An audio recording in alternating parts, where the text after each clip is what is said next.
So we all remember Anne as a storyteller, so what I thought I would like to do, we have a few things that we want to do towards the end, but what I wanted to do was maybe start off with a little story about Anne, and I would invite anybody who wants to say a few words, remember a funny anecdote or whatever, anecdote, as we just figured out,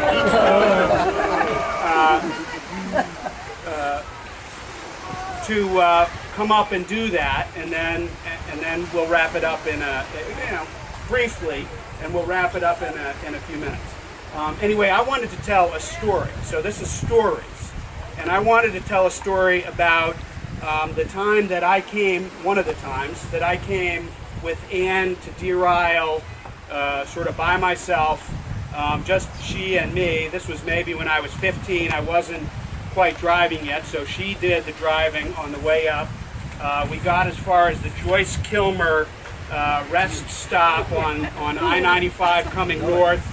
We headed out from the hot shops after having had lunch, and I realized about an exit or two further along that I had left my retainer at the Joyce Kilmer hot shops. And Anne said, "Don't freak, we're going to turn around, we're going back." And we actually went back to the Joyce Kilmer rest stop, and a waitress went through a trash can, unwrapping, trash, and I had wrapped it up in a napkin, which had ended up. So that was the first part of the adventure, but the better part of the adventure happened later. Of course you find it. Yeah, we found it. So that was good. Smile when you say that. Yeah. See, yeah, it really didn't work that well for me. I wasn't great about the whole retainer thing. We got up to Maine, and it was just Anne and me, and it was maybe mid-July or something. There weren't a huge number of people around, so we had a number of quiet evenings, to ourselves here at Brook, Cove. And one night we were sitting around, fireplace, I was reading, she was reading, and suddenly Anne lets out an enormous scream. And I mean, never heard anything like that coming from Anne before. So it was pretty startling. And I look around in what's happening, is somebody breaking through the window, and she's just pointing to a corner of the house, and there's this tiny little mouse there. She was terrified of mice. So Anne was actually by then standing on the chair that my grandmother used to sit in, all the way on that side of the cottage, and she said, "I can't come down." I said, "Anne, just go upstairs. I'll deal with it. I'll set a mouse trap. It'll be fine." She said, "No, I'm staying here." And because if you get down off the couch, she might, a mouse will bite your toe or something. I'm not sure. Anyway, we have a lot of little green tables in our house. We always had, that my grandfather built. My father took it up. There were a few scattered around here today still. And Anne actually said, "Dwight, go get that table and put it there." And she stepped onto the table. Then she stepped onto the couch so she could come across the couch. Then I brought a table over next to the couch, and and then a hassock or whatever. And she went from there to the steps, up the steps to bed. That was my story of Anne and the mouse. I'd just love to add something to that. Anne climbed one of the highest mountains, the Zugspitzer. So this story, it just... She was adventurous, but not fearless. She was fearless. Fearless, but not fearless. I have one. Okay. I have a little irreverent one. Oh, good. That's all the better. Come forward. Come on up, Mariella. A couple of years ago, I don't know whether it was last year or 2 years ago, I called Anne and I said, "Are you coming up this summer?" And she said, "Well, I don't think so. I'm not feeling very well, and it's really, I don't think I can make it." And I said, "Anne, if you don't come to Deer Isle, you might as well be dead. So get the F up here." And later on, she said to me, you know, Mary Ellen, when you said that, I figured I would come. Right. Well, good for Mary Ellen. That's right. Who else has a reminiscence? I have a little thing. Oh, please. I don't know how this will come out, but it sure made me crack up when I was talking to Ann one day, and she was saying it's that one day she had let her dog out of the house. The dog's name was Tickle. Yeah. And she just said, I wonder what my neighbors thought when I went running down the street yelling, Tickle, Tickle, Tickle. Sounds like it. I've got one, Dwight. Yeah. I've got one from when Ann worked at the CIA, because I worked there because of her for a very short period of time. And before you get completely cleared at the CIA, they do a partial clearance on you. So they'd done that, and I was in Washington, but I still had to go through a bunch of things before they're going to clear me completely. So I was coming over to headquarters to get a lie detector test. That was one of the things we had to do. So Ann said, great, when you come over, when you're done with the lie detector test, she said, I'll take you up to the director's dining room. I'm like, ooh. I think that's because I wasn't allowed in any of the other cafeterias because I wasn't cleared yet, but anyway, I was very impressed with that.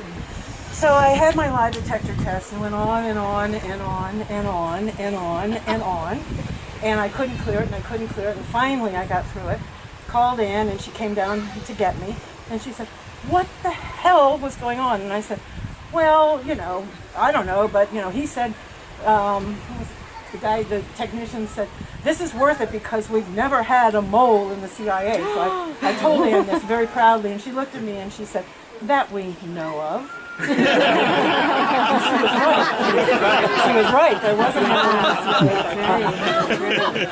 But and I didn't know much of what she did because we didn't work in the same division. But I do know.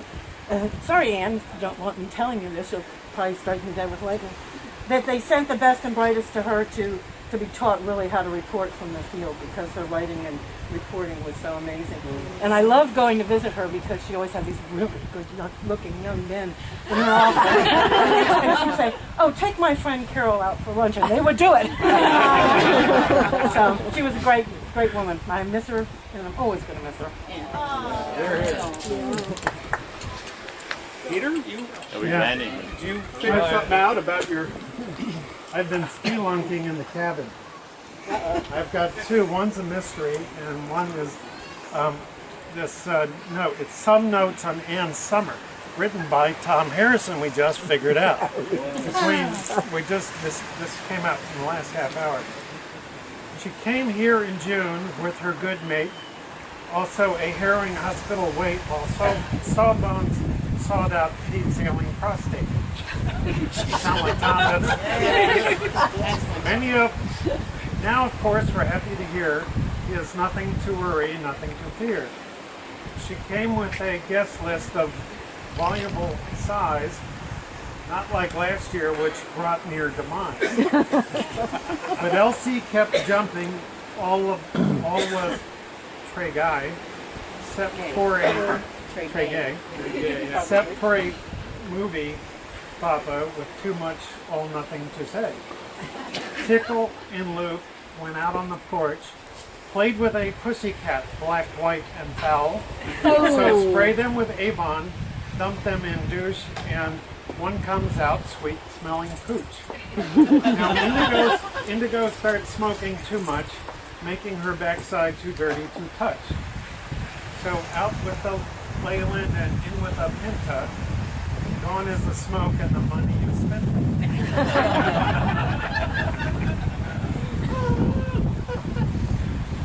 Anna's been solely in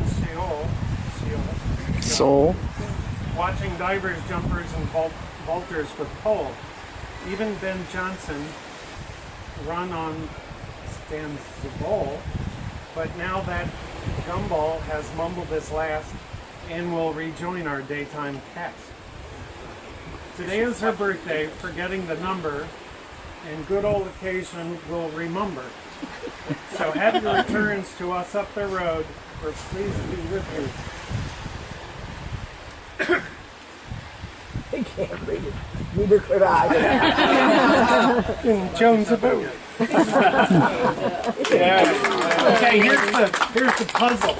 This is from her desk, and I don't know if it applies to any of us. We're trying to figure out who Ophelia was, if it's something out of Shakespeare. Very short. Her brain holds a crack. Any ill circumstance might jar a gate. So who's Ophelia? Agape. But it's from her desk. It's just so weird I had to bring it. I'd like to know if anybody here has ever had house guests. Never. I think we might have once. So, how many of you had house guests who was overstayed there?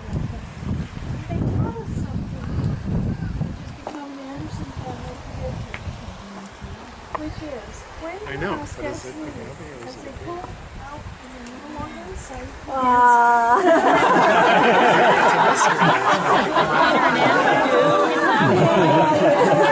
these house guests realize that they forgot. This is a great fast hour energy dancing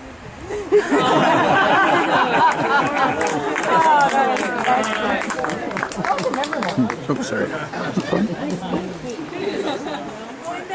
I forgot their house present to Ann and Peter.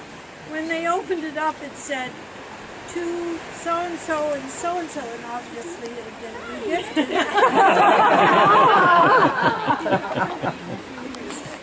Sally and I were fortunate to visit Anne about 4 days before she passed away. And we stopped there at 2 o'clock in the afternoon. And Sally, what did she say? Well, she said, "Oh, I'm so glad you're here. I'm ready for you." And she had, her helper had put out all sorts of orders. And Ken, we have your scotch. And Ken said, "It's 2 o'clock." "That doesn't matter," said Anne. "I have your scotch." Now, one other thing. Where's my little piece of paper? No, the one, oh shoot. It's in your pocket, Dad. In your pocket. Anyway, I talked to my brother. So everybody knows my brother Sam. Yes. And one summer, Sam had a bad back when he was in college. And he was up the hill, flat in bed for, I don't know, a month or 6 weeks. His memory of Anne is that Anne came running up the hill. We used to run up this hill with a ukulele. That if you read the thing, you realize that Anne with her parents lived in Hawaii. It was a kamaka, where's kamaka, small, shaped like a pineapple, Soprano youth, with ivory keys. And my brother remembers so clearly her running up the hill and giving him a ukulele. And I remember him playing And Sam played it, yes. Come back later.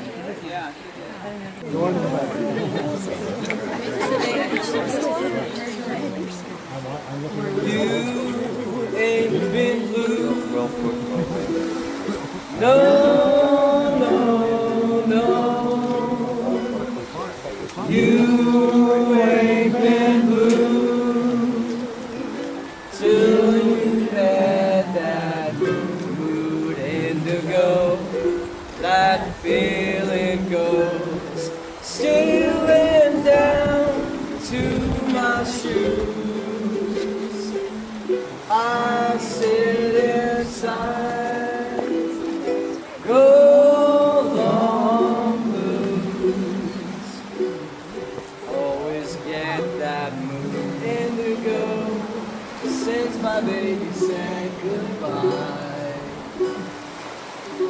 In the evening when lights are low, I'm so lonesome I could cry. 'Cause there's nobody who cares about me. I'm just a soul who's bluer than can be. When I get that mood indigo, I can lay me down and die. You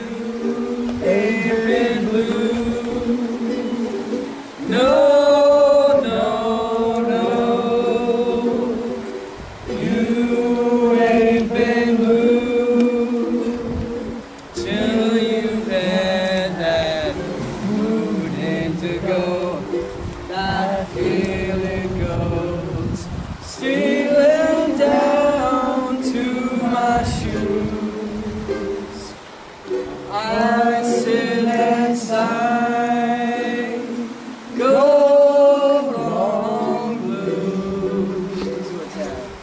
That feeling goes stealing down to my shoes. I sit and sigh, go long blues. And John Louis! All right, that's the end of the formal part of the evening.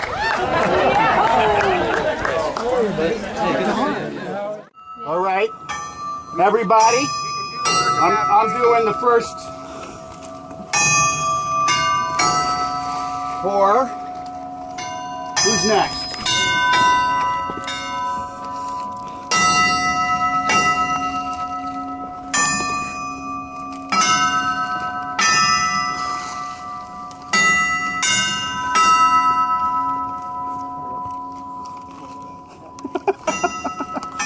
Man overboard.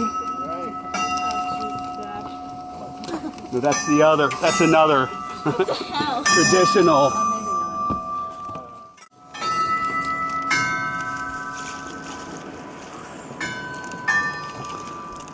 Grace and Alyssa.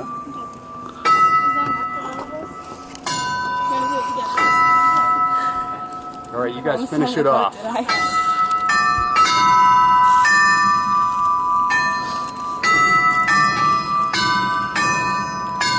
All right, flowers.